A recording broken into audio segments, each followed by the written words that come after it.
Hola, buenas tardes, ¿cómo están?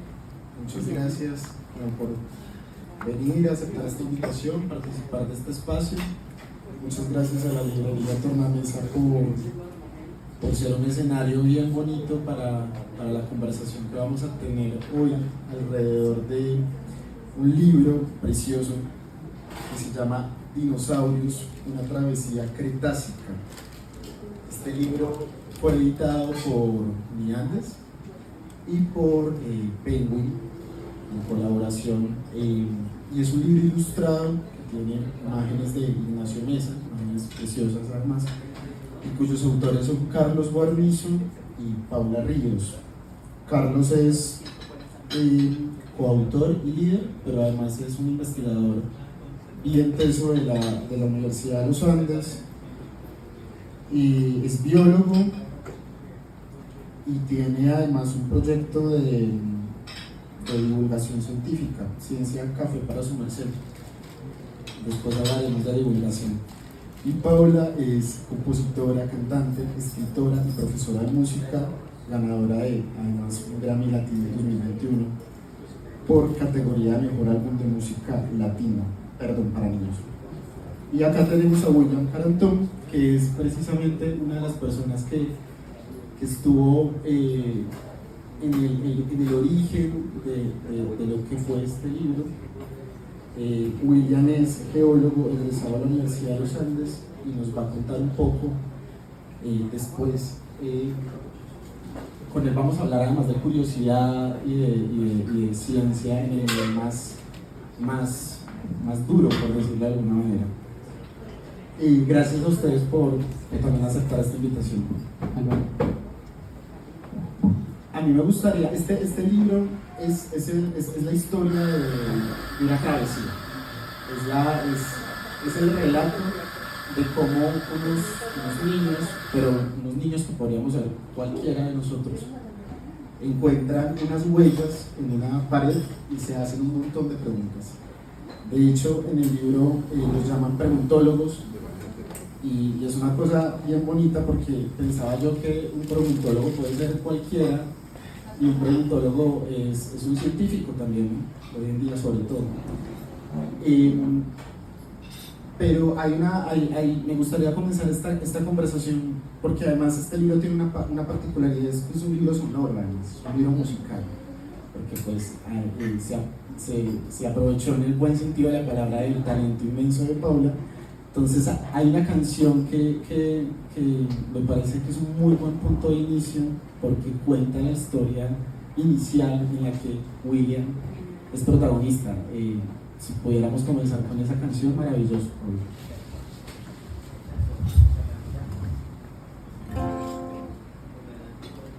Y esto es El Iguanodonte de Carrera.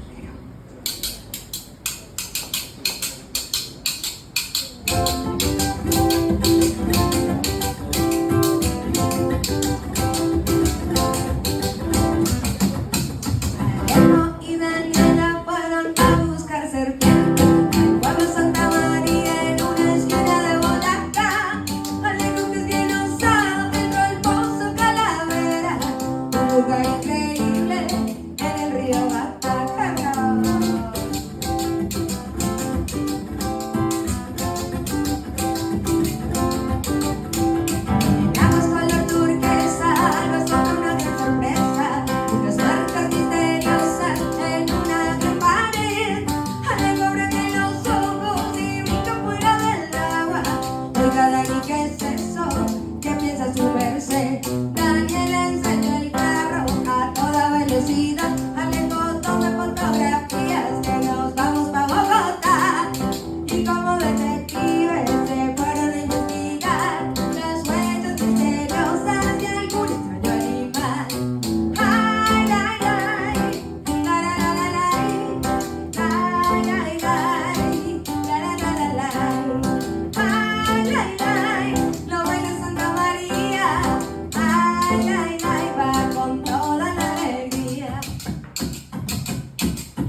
Gracias, Paula. Ahí, el inicio perfecto para esta conversación. Varios elementos de la canción. Pozo Santa María, Boyacá y 5 huellas en un muro, en una pared, ¿no? Que ya de alguna manera empieza a generar una pregunta: ¿qué hace una huella en una pared, no? Siempre nos imaginamos las huellas en el piso. El libro aprovecha y cuenta esta historia para contar también la historia del planeta Tierra y de Colombia, la historia geológica de cómo justamente esas huellas llegaron a una pared. Y ahí, William, me gustaría entonces, y Carlos y Paula, hablemos de eso, ¿no? Hablemos de cómo unas huellas llegan a una pared y de lo particular que es la huella como fósil, ¿no? Porque siempre pensamos en huesos, siempre pensamos pero la huella, que es una cosa tan frágil, ¿no? Y esta huella, el libro lo describe muy bello: alguien que puso, un animal que puso su pata en la tierra y que esa huella permaneció 133 millones de años. Bueno, pues muchísimas gracias por estar acá, muy contentos de verlos y como dices tú, o sea, básicamente esas huellas inspiraron este libro, y si no hubiera sido por la investigación en la que participó William, pues no tendríamos esa historia tan bonita, que lo que queremos es que le llegue a muchos niños, niñas, así como tú. Y básicamente, bueno, yo estudié biología, soy biólogo, aunque trabajo principalmente con ranas, pero pues como todo niño uno queda fascinado con los dinosaurios, y lo que uno aprende cuando empieza a estudiar biología es que los fósiles son joyas porque es como una máquina del tiempo que te conecta con seres vivos que vivieron hace mucho tiempo pero que ya no existen. Cuando eso fue en la pandemia, en 2020, en noviembre o diciembre, yo tuve la oportunidad de entrevistar a Alejandro Corrales, en ese entonces un estudiante de biología. Y en las entrevistas que yo hago normalmente a científicos, yo les pido por una anécdota. Y me dijo, pues una anécdota, no se me ocurre una anécdota, cuando, ¡ajá! Ya sé. Imagínense que me encontré una huella de dinosaurio en Boyacá, y yo, ¿qué? ¿Usted se encontró una huella de dinosaurio? Y me dijo, sí. O sea, usted se encontró en Colombia unas huellas de dinosaurio. Y dijo, sí. Yo dije, yo casi no lo creía, porque es que en Colombia es difícil encontrar dinosaurios. De hecho, en Colombia solo hay oficialmente descritas 2 especies. 2. En cambio, hay países como Argentina, como Estados Unidos, Canadá, en Europa, que se han encontrado muchísimos. Aquí solo dije, no puede ser tan suertudo. Pero me mostró la foto. Y nunca me olvido, la foto de él nadando en un pozo. Y detrás de él, una pared. Y en esa pared, 5 huellas. Cada una del tamaño de una sandía. Y yo quedé con la boca abierta. Además porque la foto es espectacular. Y el agua, o sea, el agua del pozo es azul turquesa. Yo decía, ¿eso es en Colombia, amigos? Y estamos haciendo un estudio. Entonces, pues William, cuéntanos más bien cómo fue ese momento y sobre las huellas y cómo terminaron en esa parte. Gracias, Carlos. Bueno, muchas gracias a todos. Bueno, para resumir un poquito, Alejandro, que era mi compañero y sigue siendo mi amigo al día de hoy, estudiábamos juntos geociencias, es un programa de la Universidad de los Andes, y ambos hacíamos doble con biología. Yo sí no la acabé. Pero Alejandro, en una oportunidad, fue como invitado de una investigación de una compañera bióloga que se llama Daniela. Daniela estaba haciendo una investigación de serpientes. La de la canción. Alejo y Daniela fueron a buscar serpientes. Exactamente. Así que estaban colectando serpientes para la investigación de Daniela, y un guía de la zona le dijo a Daniela y a Alejandro como, vengan, yo quiero mostrarles lo que parece ser como unas marcas de algo que no sabemos, pero pues llevamos tiempo tratando de descifrar. Quizás ustedes, que son preguntólogos, tienen curiosidad por lo raro, pueden dar con la respuesta. Entonces Alejandro fue, se acercó al Pozo Calavera, que es donde están las huellas, tomó las fotografías, porque muchos de los pobladores de la zona creían que esas marcas eran como unas hojas gigantescas que habían quedado en una pared. Porque si ustedes miran la portada, sí parece como si fuera una huella de estos árboles, no sé, tú me dirás qué tipo de árbol será.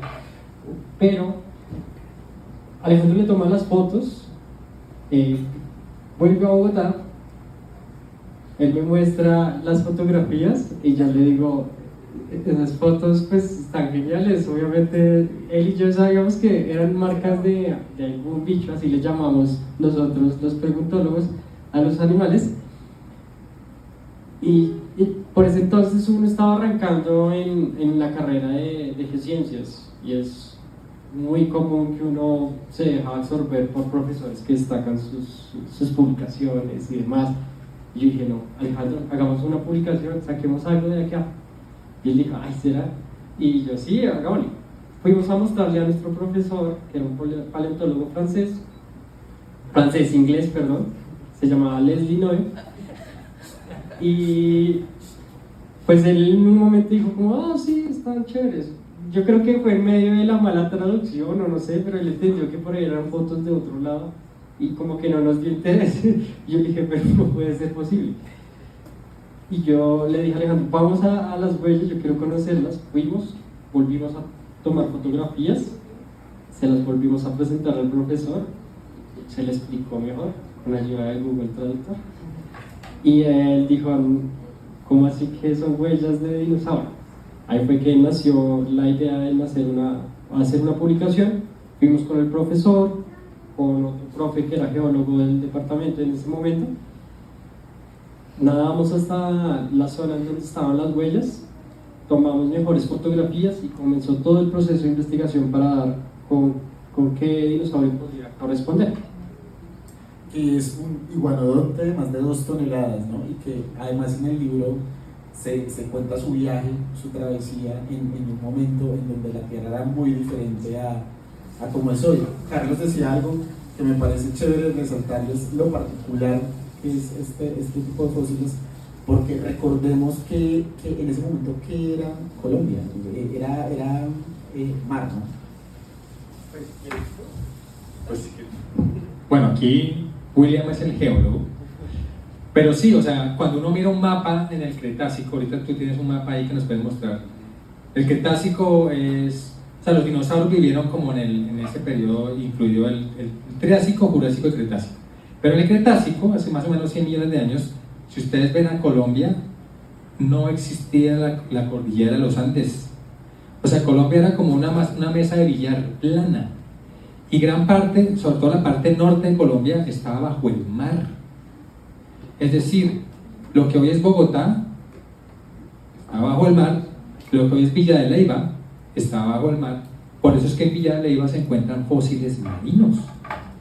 Entonces, por eso mismo, como los dinosaurios no son marinos, pues es difícil encontrar dinosaurios. Además que la parte sur de Colombia, que estaba por fuera del mar, hoy en día está recubierta de una capa densa de vegetación llamada la Amazonía, que hace difícil, me imagino, encontrar esos fósiles también. Entonces, hay lugar, es muy difícil encontrar fósiles. No sé si lo dije de manera... No, completamente correcto. En ese momento, pues sí, Colombia estaba, como muestra acá en esta ilustración de la esquina, cubierta principalmente por el mar. Existía 2 supercontinentes en ese momento, lo que se llamaba la Eurasia y Gondwana, África y Sudamérica, era lo que conocemos como Gondwana, y la Eurasia, que era Norteamérica con Europa. Pero en ese momento se estaban separando estos 2 super megacontinentes, y según los estudios se habla de que en ese momento el nivel del mar fue de los más altos. Entonces para que ustedes se hagan una idea cómo era el clima en ese momento, eran temperaturas que variaban desde temperaturas templadas a muy cálidas. El oxígeno que había en el océano era muy pobre, y eso, digamos, en parte ayudó a que nosotros tengamos los hidrocarburos que al día de hoy ustedes conocen como el petróleo, porque siempre, no sé, el libro de Albon Jeb nos mostraba que el petróleo surgía porque eran dinosaurios en una bolsa negra y allí se formaba el petróleo, pero resulta que en Colombia no se forma así. Colombia estuvo bajo el mar mucho tiempo, entonces todas estas algas, microplancton, cuando se iban compactando, formaban una densa capa de materia orgánica y eso permitió la formación del petróleo que al día de hoy conocemos, ¿sí? Pero la historia es más interesante porque para llegar a entender por qué el dinosaurio llegó hasta Colombia, a una línea de costa, a una playa, pues nace la idea de este libro. El libro comienza con unos niños haciéndose preguntas y con Paula tenía la oportunidad al principio de hablar justamente de cómo los niños son esas personas que son los preguntólogos por excelencia, ¿no? Incluso mucho antes, porque claro, son como científicos sin que sean conscientes de que lo son, ¿no? Paula, ¿cómo es justamente esa curiosidad en los niños se puede aprovechar para divulgar ciencia de este nivel? Porque claro, escuchamos a William y a Carlos y súper complicado, pero el libro es muy, muy didáctico y certero. Pues primero, una historia como esta que es fascinante, creo que a los que más les fascina es a los niños, porque son esos científicos primigenios, ¿no? Es como todas las preguntas están latentes, la curiosidad, creo que no es un secreto para los niños. Cuando crecemos se nos olvida ser curiosos, lo que lamento profundamente, y yo creo que me reconecté con mi parte más curiosa y más sensible siendo profe de niños, y creo que por eso yo, si pongo al mismo nivel ser artista o profesora, prefiero ser profesora, porque hay una adrenalina en la manera de descubrir el mundo, y por eso pues yo no soy científica, pero sí soy preguntóloga desde muy niña, y la tarea era como pues traer este mundo infantil a estos mundos más complejos de la ciencia, robarse a tipos como Carlos y William para los niños que están ávidos de saber todo esto, y también jugar un poco con la historia, pero también con la fantasía, ¿no? Porque tú hablas de una travesía del dinosaurio, pero es una travesía inspirada en lo que proponen Alejandro y William, pero también es una travesía fantástica. ¿Con quién se encontraría? ¿Qué comería? ¿Por qué se movió? Y en un principio pensábamos en un iguanodonte distraído como, ¡ay, una hoja! Y se va detrás y cruzó al otro lado del Atlántico y otra cosa, una hoja deliciosa o un pico rojo, y pues no era algo delicioso, sino que era un sucumimus, un dinosaurio que también estaba en Gondwana. Entonces yo creo que estos libros potencian esas preguntas, que también ponen al mismo nivel las preguntas con las respuestas, porque además como adultos estamos obsesionados con tener como el poder del conocimiento, y creo que no hay nada más divertido que trabajar con niños, porque uno se pone a nivel como, oigan, yo no sé nada de dinosaurios, investiguemos juntos, y se vuelve fascinante el aprendizaje. Entonces creo que una de las cosas más importantes de la propuesta de la historia, con lo que hacen Alejandro y William, con todo lo de divulgación de Carlos y su experiencia, es decirle a los niños, las preguntas que ustedes hacen son tan importantes como las preguntas que se hicieron a Alejandro y William, que además vale la pena decir que se arriesgaron porque eran chiquitos, o sea, estaban en pregrado, ¿no? Sí, estamos en segundo semestre. O sea, ¿cuántos años tenías? ¿19? No, 18. Imagínense, o sea, creo que le debes mucho a ese William de 18 años, que seguramente uno a los 20 y tantos no tendría el valor de hacerlo. Entonces, como decirle a los niños, oigan, es tan valioso lo que ustedes preguntan como lo que se preguntó William y Alejandro, como lo que se pregunta Carlos más grande, y pues esas huellas han sido la inspiración para que la preguntología ahora sea el poder de la revolución educativa. No, claro, además las preguntas, lo que William adelantaba, la pregunta de cómo cruzó, para qué cruzó, qué pasó cuando llegó acá, y que de hecho el libro no, creo que promueves como muchas más preguntas de las respuestas que da, que por supuesto da. Tú decías algo que me parece muy chévere y es el lugar de la fantasía en este libro y su lugar también en la divulgación, ¿no? Y yo de hecho tenía una pregunta que me adelantaste y es como cuál es el lugar de la imaginación en el método científico, que lo vemos como tan acartonado casi siempre. El libro explica el método científico. ¿Cuál creen que es el lugar de la imaginación? Hay una de las canciones del libro que se llama Cuando miro el cielo, y cuando la escribí pensaba mucho en esa Paula niña que quería descifrar qué era la luna, ¿no? Como las estrellas, y pensaba cuánto le debo a esa niña que fantaseaba responder esas preguntas fantásticas. Y yo creo que la ciencia pues está ligada con la imaginación y con la poesía misma, ¿no? Como si no se hicieran preguntas descabelladas. O sea, si un William no hubiese empujado a Alejandro, no, como venga, tomemos más fotos, yo creo que hay algo ahí. El bicho, o sea, no me imagino cuántas formas habrá tenido el bicho antes de ser un iguanodonte. Entonces, pues, desde mi parte como profesora, que es lo que más me gusta hacer, creo que la imaginación es vital para poder desarrollar un proyecto, para desarrollar una investigación. No sé qué dicen los pesos. No, pues, o sea, para mí la ciencia sin imaginación es súper aburrida. Yo creo que la mejor ciencia que se hace es basado en la imaginación, incluso en la fantasía. Estamos rodeados de libros y estoy seguro que muchas obras de ciencia ficción han inspirado a hacer preguntas, incluso a hacer programas de investigación completos. Y viceversa, mucha ciencia ficción se ha inspirado en la ciencia. Entonces creo que hay una dependencia ahí clave. Y lo otro es que me parece que la fantasía y las narrativas son una buena herramienta para contar cosas que son difíciles o muy técnicas o muy densas.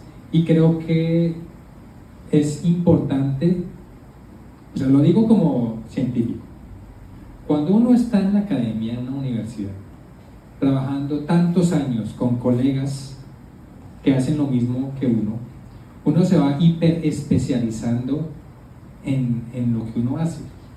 Y también ese lenguaje, yo creo que de hiperespecialización también se vuelve un escudo de cosas que a veces uno no entiende, pero como yo las digo de una manera técnica, puedo simular que las entiendo, porque eso incluso me ha pasado a mí.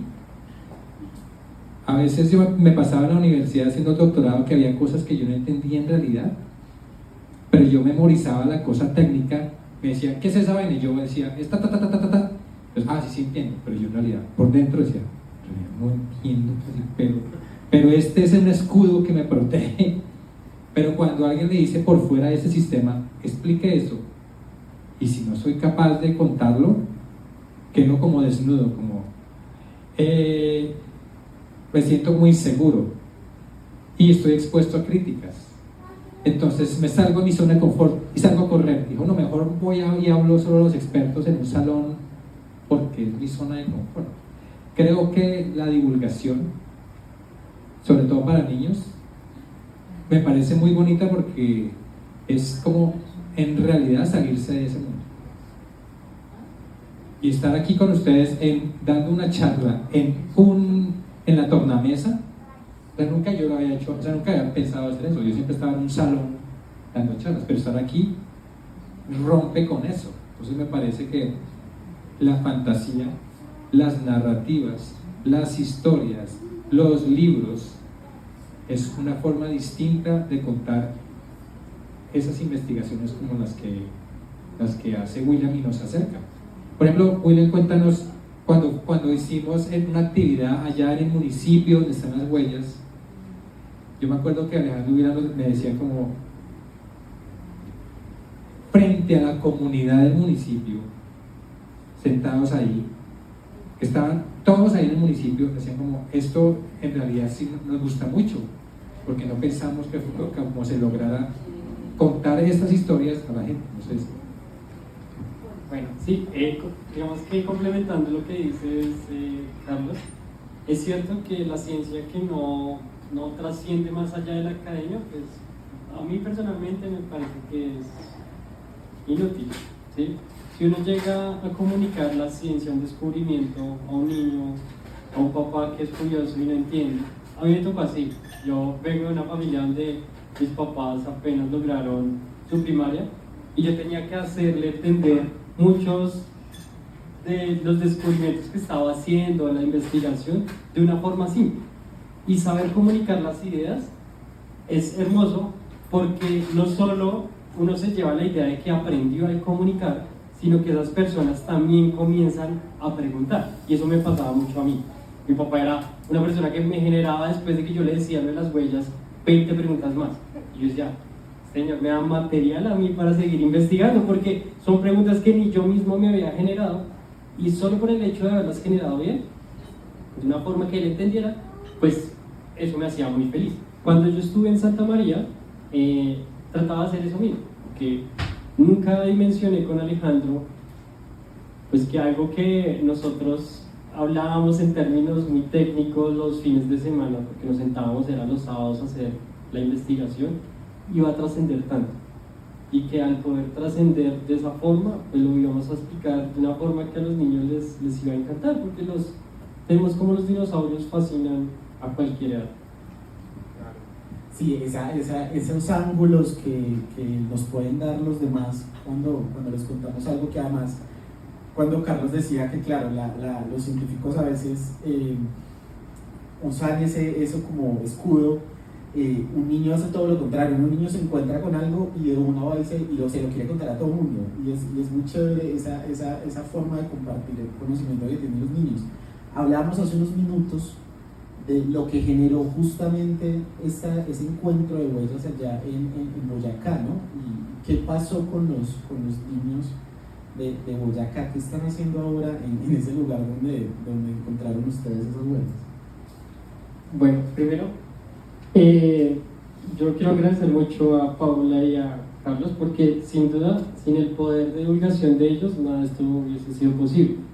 Yo hice una publicación con Alejandro que básicamente tras la pandemia había quedado sepultada y sí, quedó en un artículo científico.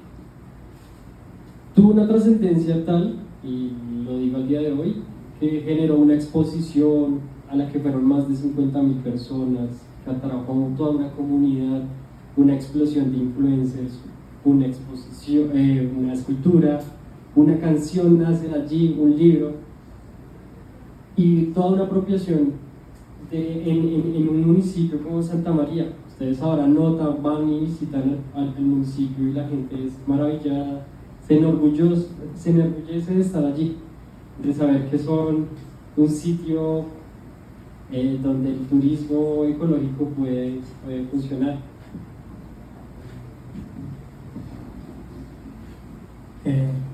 Y con respecto a tu pregunta, lo que me parece increíble es que en las universidades de todo el país se produce tanto conocimiento, tanta creación, pero a veces no sale, o sea, se queda en los artículos. Pero yo sí creo que si saldrían cosas que uno no puede predecir. Entonces, en esta investigación, por ejemplo, ya los niños del colegio, ellos solos van por el río buscando huellas y empiezan, se los muestran a la profesora del colegio, y la profesora del colegio nos mandan a William y a mí las fotos. Miren que se encontraron los niños, y eso inspira más investigaciones, todo eso por las huellas. El equipo de fútbol ahora se llaman los iguanodontes del municipio. El equipo de ciclismo se llaman los iguanodontes. La escultura del iguanodonte está en la plaza central al frente de la iglesia. El cura bendijo el dinosaurio. Ahora los hoteles se llenan, los restaurantes se llenan. Entonces es como un cambio gracias a una investigación que sale de una universidad. Entonces yo entiendo que a veces uno como académico dice, no, pero es que yo no puedo contar esto que yo hago de otra manera porque ya no soy preciso. Yo entiendo que la precisión es importante con los colegas, obviamente, yo también estoy de acuerdo con eso, pero yo tengo que encontrarme un punto intermedio para comunicarme. Gracias, o sea, yo también quiero agradecerle tanto a William por el origen de la investigación, y también por esa apertura que ha tenido en querer compartir, ir más allá, porque eso es, o sea, si no eras, capaz que no, si no hubiera sido William Alejandro, sino otra persona, La disposición. sí, tampoco hubiera sido posible todo esto. Pero tampoco hubiera sido posible sin alguien como Paula, porque es que ella es artista. Entonces, sin ella, estas canciones pues no existirían. Una canción puede, la duración en el tiempo, una canción, o sea, yo no conocía eso. Entonces, cuando a veces vamos a conciertos y los niños, ahorita la niña estaba cantando la canción, y cuando un niño canta una canción, estoy seguro que ella va, en 18 años ella se va a seguir acordando. O sea, claro. Entonces, eso es como un factor multiplicador, y si no hubiera sido por la disposición también de Paula de querer contar esas historias, pues tampoco hubiera funcionado todo. Entonces, yo sí creo que en Colombia los profesores, los científicos, las personas que trabajan en los municipios debemos pues unirnos y trabajar juntos para eso. La poesía de la ciencia. Y hay algo que me parece muy importante y muy inspirador, y es que los niños sueñan otras cosas, quieren ser otras cosas. Entonces en Santa María pues hay un montón de guías turísticos, pero ahora quieren ser geólogos, quieren ser paleontólogos, quieren ser científicos, y encuentran en su territorio la inspiración para hacerlo. Ahora se pueden quedar en su municipio porque es un insumo creativo donde pueden investigar, donde pueden vivir contando de lo que tienen en su territorio. Entonces para mí también es muy importante toda esta alianza. Yo jamás me imaginé estar cerca de científicos trabajando, contando, cantando, y lo que te decía al principio, robármelos para la infancia me parece lo mejor. Hoy que les estaba hablando en un jardín de fosilización, entonces pues como que necesito cosas concretas, y llevé la réplica del diente de megalodón y lo mostré, y 10 niños de 3 años y medio dijeron, es un diente de megalodón.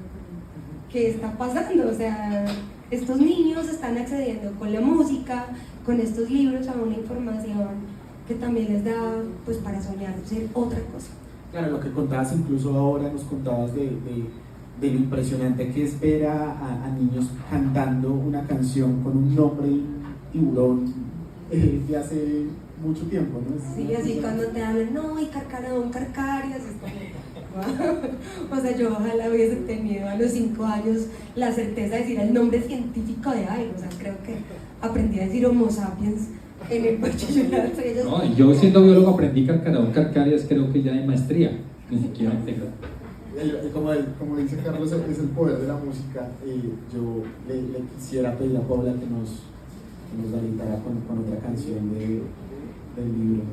Quiero invitar a una cantante. ¿Los antes? ¿Hacemos los antes? Esta canción es, entonces lo que hacíamos con Paula es muy chévere porque queríamos plasmar conceptos complejos en las canciones de maneras distintas. Esta canción es sobre cómo se formó la cordillera de los Andes, y a mí me gusta mucho porque es como literal varios temas que yo trabajé en el doctorado de cómo se forman, pero contados de una manera muy poética, gracias.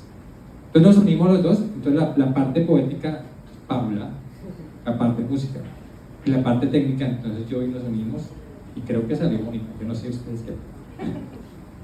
Nace Los Santos.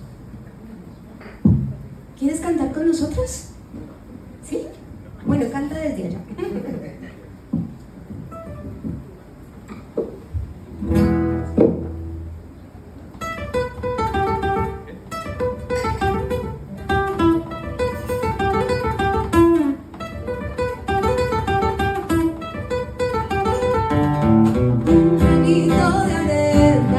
Estaba solo en el mar, luego se juntaron dos, no fue suficiente, luego 1 millón, vino el mar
millones de años forman continentes, chocaron las placas, hicieron montañas, una cordillera en forma de hilera. Sube hasta el río, nacen los ríos, un beso en el cielo, abrazo de ancestros, bosques de niebla, bosques de altura, esponjas de agua, de vida es la cuna. Mientras más subía, más frío se volvía, y al seguir subiendo nuevos ríos fueron naciendo. Tanto subió que el cielo besó, y como recuerdo en su cima la nieve quedó, y como recuerdo páramo y puna del cielo cayó. Es la historia de los Andes que en el mar nació.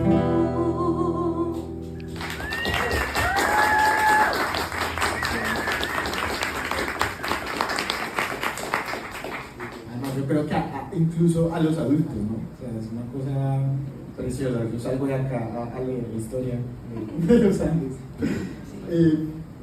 Paula decía también algo al principio que me parecía muy chévere, y era que quizá cuando crecemos los adultos dejamos de ser un poco preguntólogos, ¿no? Y quería preguntarle a ella y a todos qué pueden aprender los adultos del modo en que los niños se acercan a la ciencia.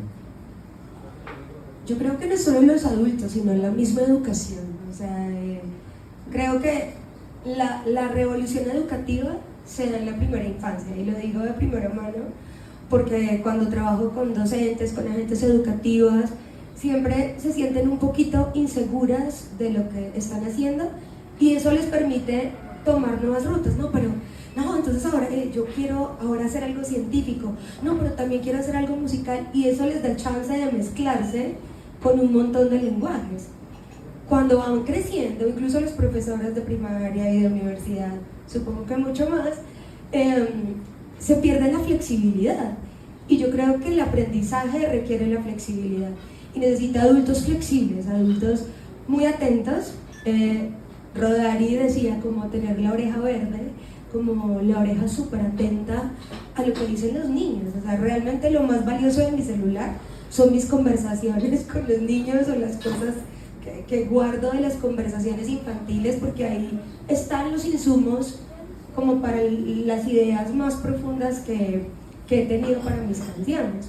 Entonces yo sí siento que la primera infancia y lo que pasa en la educación en la primera infancia, tanto ese modelo como de pares, ¿sabes? Como que el profesor se siente a la par del niño, como también abierto a la pregunta, como, ¿sabes qué? Yo no sé nada del bosque, no sé nada de geología, pero vamos a investigar juntos, y eso se vuelve algo realmente poderoso.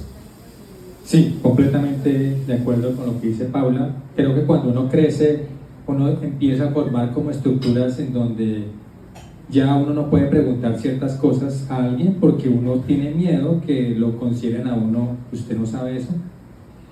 Y pasa todo el tiempo en la academia. Incluso hay gente que no le gusta preguntarle a los colegas por el miedo a qué dirán. De prueba de eso es que ya hay estudios que muestran que muchos estudiantes de posgrado prefieren hablar con las inteligencias artificiales como ChatGPT porque no se sienten juzgados. En cambio, si le preguntan a un profesor, se sienten juzgados. Anécdota. Mañana voy a tener la oportunidad de entrevistar a un premio Nobel en física que está visitando ahorita la Universidad de los Andes. Y me preguntaron si yo quería entrevistarlo. Y yo, pues, ¿cuántas veces tienen la oportunidad de conversar con un premio Nobel? Y yo dije, de una.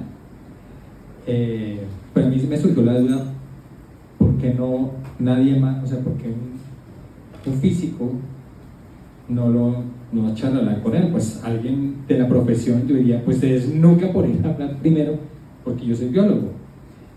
Y yo creo que puede haber 1000 razones, pero tal vez una es que si uno está frente a un premio Nobel de mi profesión, la presión debe ser muy fuerte en cuanto a qué tal que yo pregunte algo y no le guste, qué tal que levante los ojos, qué tal que, y después me vaya mal o me juzguen o alguna cosa. No sé si esa es la razón, pero yo pensaría que algo tiene que ver. Y es que por eso creo que los niños no tienen ese problema, porque el niño pregunta literal todo. Y entonces yo sí creo que si volvemos a eso, Y los profes de niños también hacen no sé qué piensas. No, completamente de acuerdo. Uno, a medida que va creciendo en un programa de pregrado, se da cuenta de eso. Entonces, hay preguntas que ya en cuarto semestre no deberían ser generadas, o bueno, le crean a uno esa idea, y entonces uno crece bajo la idea de, o soy muy ignorante, o qué pasó, tengo problemas cognitivos, pero digamos que parte de la curiosidad es el alma del científico, ¿sí? Yo creo que cualquier niño es un científico en potencia, por lo que tú dices, Carlos, que nunca se cohíbe de preguntar, y pareciera que hay preguntas que son correctas a medida que uno es más grande, ¿sí? Hay preguntas que no deberían ser generadas porque parecieran bobas, pero no lo son. Es necesaria mucha la curiosidad para crecer.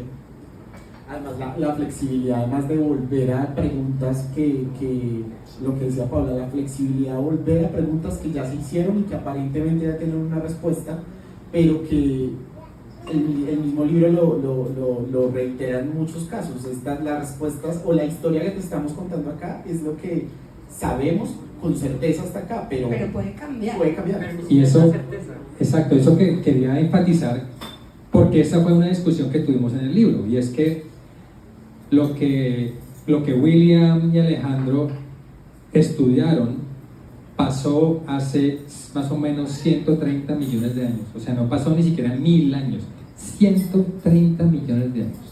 Es decir, están estudiando algo que pasó hace muchísimo tiempo antes que existiera el primer ser humano sobre la Tierra. Por lo tanto, esto hace parte de la ciencia porque son preguntas que son falseables. Es decir, alguien más puede decir, con nueva evidencia pueden decir esto sí, esto no. Es decir, lo que dice este libro puede cambiar en el tiempo. Y eso está bien porque así funciona la ciencia. Pues acá mismo lo decimos. Lo que dice, aquí explicamos, esto que dice aquí en este libro se llaman hipótesis. ¿Qué es una hipótesis? Es esto y esto y esto. Y esto puede cambiar o puede que no. Pero por eso nosotros quisimos poner presente que la ciencia, lo bonito de la ciencia es que puede cambiar de acuerdo a las evidencias que se tienen a la mano. Y es muy común en las ciencias notar eso, como que entre los mismos científicos aclaman una verdad absoluta que es falseable, como tú dices, en el tiempo, y se pueden contradecir, como le pasaba a Stephen Hawking, que se contradecía con sus agujeros negros y se refutaba a sí mismo, pero eso es parte de la ciencia. El problema es creer que como científicos somos dueños de la única verdad, y eso es falso, porque es una hipótesis. Nosotros estamos basados en lo que consideramos basado en evidencias, pero las evidencias pueden cambiar el día de mañana. De hecho en el libro hay un par de ejemplos de verdades que se contaron porque en su momento había evidencia y que luego cambiaron, que luego después de unos años, porque la ciencia además es bonita, porque la ciencia además es como un constructo ahí social de muchas personas que algo que William puede estar haciendo hoy puede estar basado en algo que otra persona hizo hace 60 años. Un caso particular es, por ejemplo, yo como científico digo, sin la teoría de las placas tectónicas, no. Pues el tema de comprender la geología es casi imposible. Pero eso es reciente, la teoría de las placas tectónicas tiene menos de 60 años. Y antes de los 60 años atrás, creían otra cosa. Y el geólogo que sugirió las placas tectónicas lo creyeron de loco. Imagínense. Y ahorita es como el concepto básico para creer que la Tierra es dinámica. Y ahora es muy difícil que alguien diga, uy, no, eso no. Y Sí, Exacto, así es la ciencia y así ha sido la historia del conocimiento que va cambiando. Y no sabemos en 10 años qué se va a cambiar de lo que hoy consideramos herejía pensar que no es así. Entonces, por eso queríamos que algo fundamental de este libro fuera que el conocimiento es dinámico, que el conocimiento cambia y que no hay verdades absolutas, como dice el libro. Claro. Ahorita Carlos hablaba un poco en esa línea de que el libro es muy claro en eso. Hablabas un poco de esa tensión que siempre hay entre la divulgación y la precisión. Y yo les decía hace unos minutos que este libro es un libro que no subestima al lector, ni al niño ni al adulto que lo pueda leer. Es un libro que explica las cosas y las explica bien, con profundidad y de una manera clara y bella. Y me parece que eso, no sé Paula, pero a veces como con los niños y niñas, no sé si es una apreciación mía, pero a veces hay un poco de condescendencia en cómo les hablamos, ¿no? Y los niños necesitan claridad y más disposición que subestimarlos, ¿no? Es que a veces infantilizamos como nuestras conversaciones con los niños. A mí me encantó cuando yo llegué a vivir a Bogotá y llegué a un jardín con énfasis en literatura, espantapájaros, los niños tenían como otra dinámica. O sea, ninguno le decía, no, cosita, no, como, no, mira, los osos pueden comer. Yo pensaba como, wow, me encanta cómo tratan a los niños de tú a tú.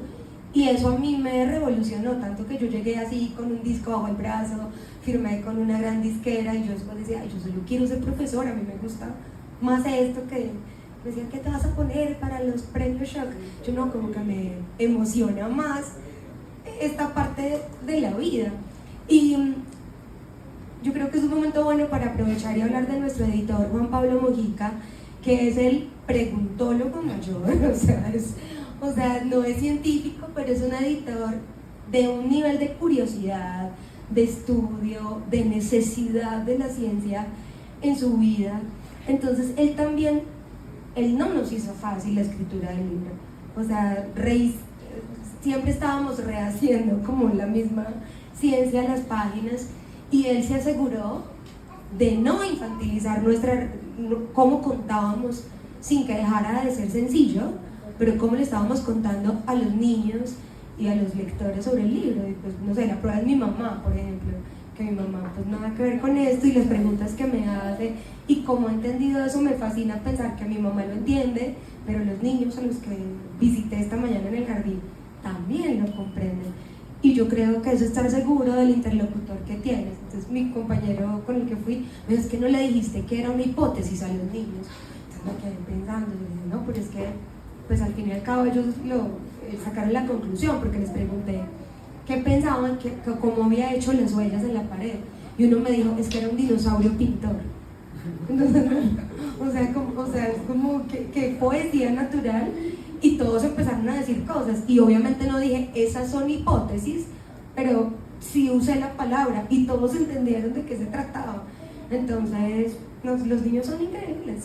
Incluso el tema de infantilizar, incluso las canciones también, porque yo recuerdo que haciendo estas canciones y también el libro previo de Tiburones, las canciones eran largas, como de 7 minutos.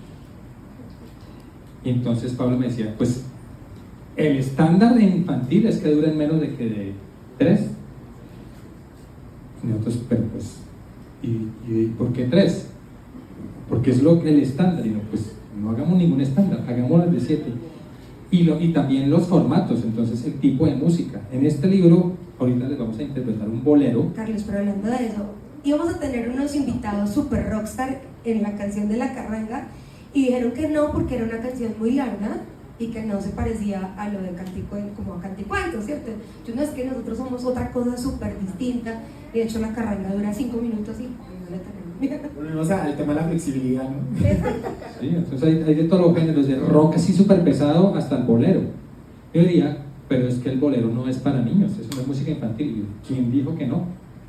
¿Quién ha hecho un estudio con experimentos? Vamos a poner un bolero aquí.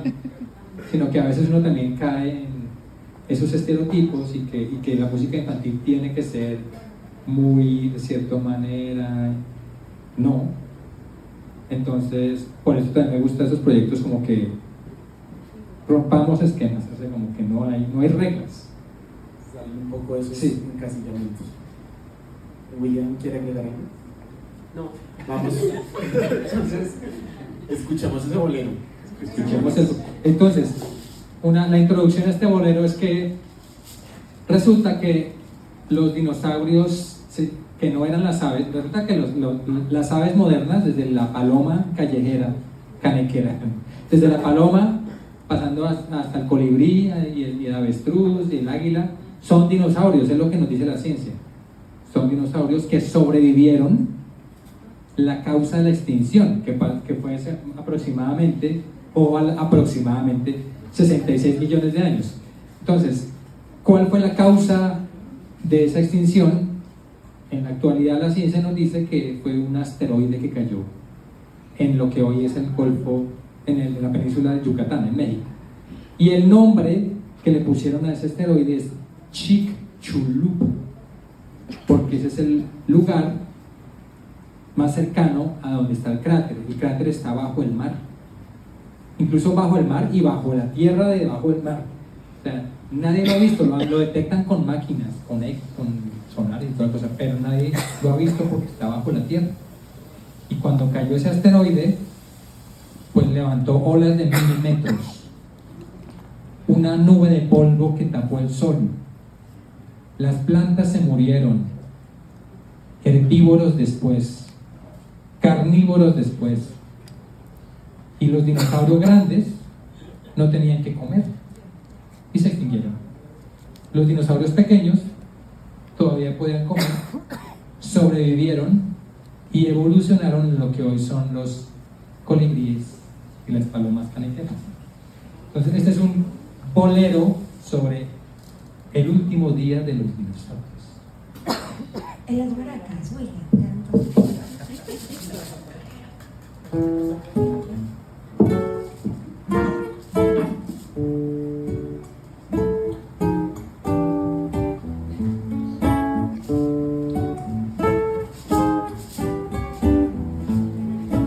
Era una tarde soleada de las de Yucatán.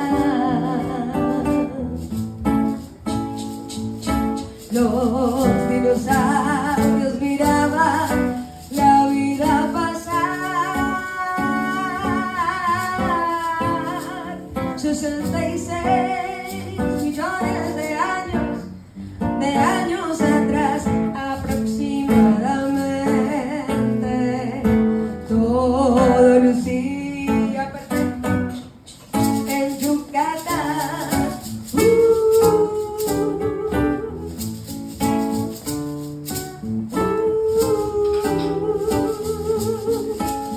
En la nostalgia de la tarde, mientras se puso el sol, luces llenaron el cielo, todo era resplandor. El ambiente lucía imponente, dinosaurios corrían, todo era amor, más bien terror. Luego cayó un asteroide y a todos los borró. No, lo hizo Chicxulub. Chicxulub medía 10 kilómetros de diámetro cuando la tierra tocó. Chicxulub a 20 kilómetros por segundo el planeta impactó. Y la gran explosión se escuchó por todo el lugar. Bang, bang, fiestas de tsunamis de 1000 metros cubrieron todo de mar. Y una capa de polvo cubrió toda la tierra, ocultando el sol. Las plantas murieron, herbívoros después. Hey,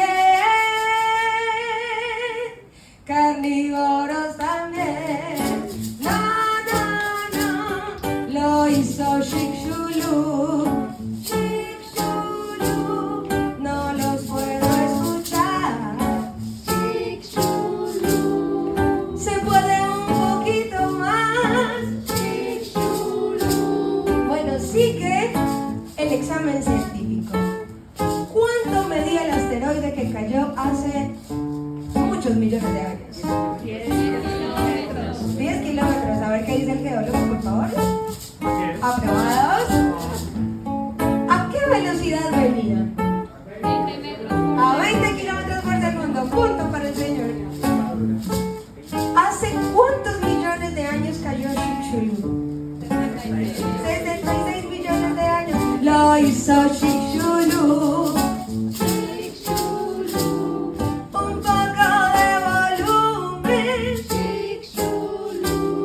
Cayó en Yucatán. Las plantas se murieron. Herbívoros después. Carnívoros también. Lo hizo. ¿Quién lo hizo? Lo hizo Chicxulub. Na, na, na.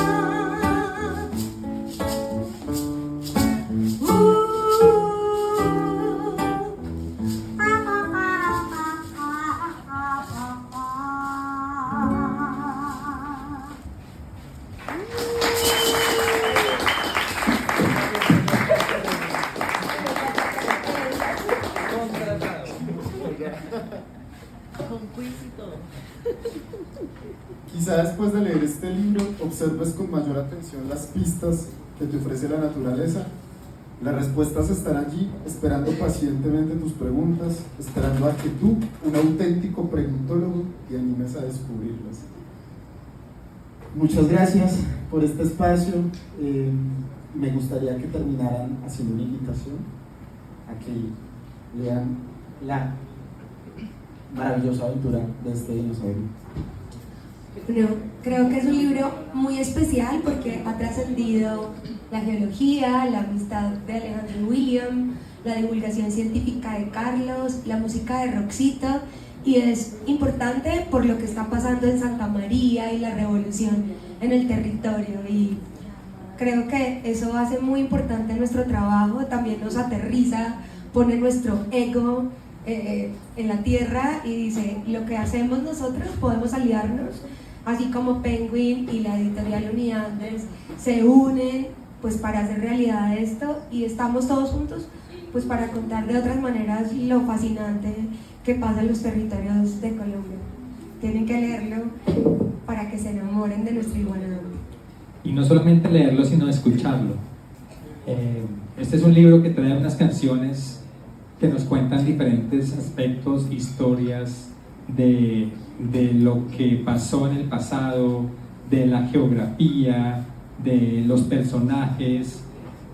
Entonces creo que es una combinación muy bonita que saca a la luz una investigación científica, pero también me parece una forma bonita de traer de nuevo a la vida un animal que tal vez nunca sabremos quién fue, pero que en realidad existió y que dejó una huella, y que ese animal nunca pensó que fuera a ser revivido 130 millones de años. Es como si uno deja una huella en una playa y 100 millones de años después están hablando de uno. Entonces, invitarlos a que lo compren y que lo lean y que lo escuchen. Y así como dice Carlos, dejó una huella no solo en nuestras vidas, sino en toda una comunidad. Y siento que el libro invita no solo a los niños, sino a los papás de estos niños a sentarse a leer, a curiosear. Yo siempre le digo a mis primitos como, nunca paren de curiosear, porque es la curiosidad lo que los va a llevar a otro nivel. Yo desde pequeño trataba de consumir muchos libros de este estilo, ilustraciones, y yo creo que parte de eso motivó a lo que soy yo actualmente. Entonces, lo único que puedo decir es, sigan leyendo, nunca paren de preguntarse, y recuerden que no hay preguntas bobas, siempre está algo nuevo por descubrir. Y sabes, yo quisiera agradecerle con todo mi corazón a Ediciones Uniandes por abrirse a publicar libros para niños, ¿no? Hablar que el centro de investigación, la universidad más grande del país en temas de investigación, le abre la puerta a la literatura infantil de esta manera, creo que es realmente revolucionario. Es una manera de viajar de otras formas y pues también para mí es un honor como tener acceso a lo que pasa en la universidad y que la universidad quiera contárselo a los niños que también se van a enamorar de la academia a través de historias como estas. Sí, quién sabe cuántos geólogos o paleontólogos están haciendo en este libro. Gracias a ustedes por embarcarse en esta aventura. No, y gracias a ti por venir hasta acá y hacer esta conversación tan amena, tan profunda, no podría decir. También, María, muchas gracias. Hablando contigo, estábamos antes de esta conversación de lo difícil que es el mundo de la publicación de libros universitarios y técnicos. Y es un mundo pues difícil porque lograr que la gente lea libros técnicos no es fácil, pero aún así hay mucho público. Pero incluso creo que es más difícil, y creo que también es uno de los objetivos, es que más profesores, más investigadores empiecen a decir: listo, está bien hacer el libro técnico, pero también voy a meterle la ficha a hacer un libro divulgativo, porque como decía William, yo sí creo, estoy completamente de acuerdo. Así como investigación que no se publica en una revista científica no existe, yo también agregaría que publicación que no se divulga, pues tampoco, porque no va a salir de ese mundo académico. De hecho, en el último pasito del método científico acá ponen muy claro eso. Hay que comunicarla para que haya una apropiación, que fue lo que pasó en acá. Y muchas gracias a la librería Tornamesa, que es el escenario, fue el escenario bello de esta conversación tan bella. Muchas gracias. Muchas gracias.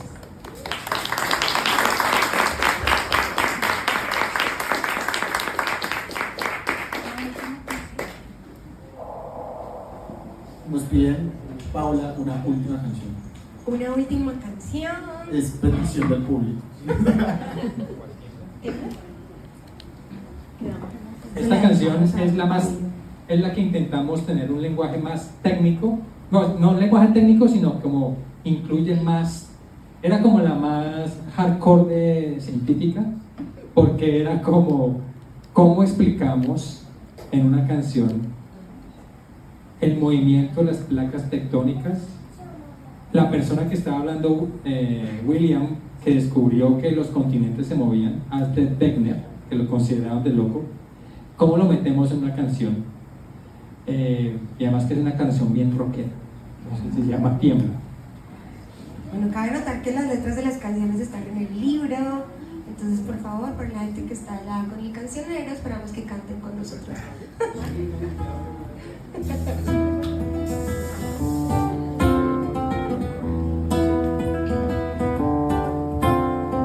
Desde mi balsa no veo la vida cambiar. ¿Será que desde siempre todo se ha visto igual? Montañas y mares seguro no se mueven de allí. La tierra no habla, pero algo me quiere decir.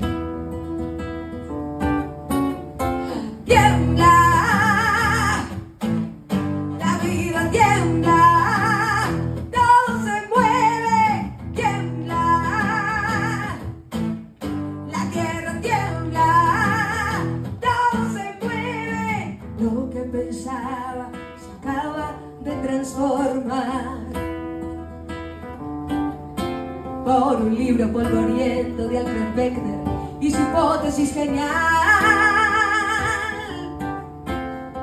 Masas de tierra se mueven bajo mis pies y los tuyos. Roca líquida caliente, motor de movimiento es. ¿Nos ayudan? Tiembla.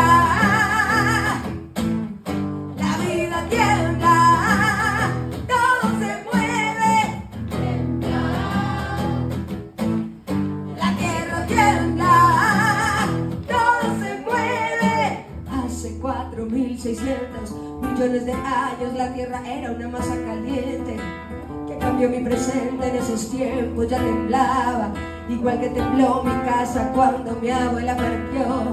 La vida nos cambió, solo 100 millones de años después, una colisión brutal. Parecía que todo acababa, la luna se formaba, una hermanita chocó con mi casa, parecía una amenaza. Ahora sin ella no puedo vivir, aunque no me deje dormir. Tiembla, la tierra tiembla, todo se mueve, tiembla. La tierra tiembla, todo se mueve. El magma subterráneo bajo calor despiadado mueve continentes, aunque tú no lo sientes. 2 centímetros por año, parece que no es nada. Acumulados en el tiempo son un épico cambio violento. 300 millones de años atrás esto era Pangea, un gran supercontinente, todo lucía diferente. Pangea se ha fragmentado en Eurasia y Gondwana, dominan los dinosaurios, los nuevos chicos del barrio. Tiembla, la tierra tiembla, todo se mueve, continentes que encajan como rompecabezas, todo se mueve en la naturaleza. Desde mi barca empiezo a comprender por fin cada montaña, cada valle, un recuerdo, una cicatriz. La bolsa es mi continente, un barco que tiene memoria. La tierra cambia, los volcanes nos grita la historia.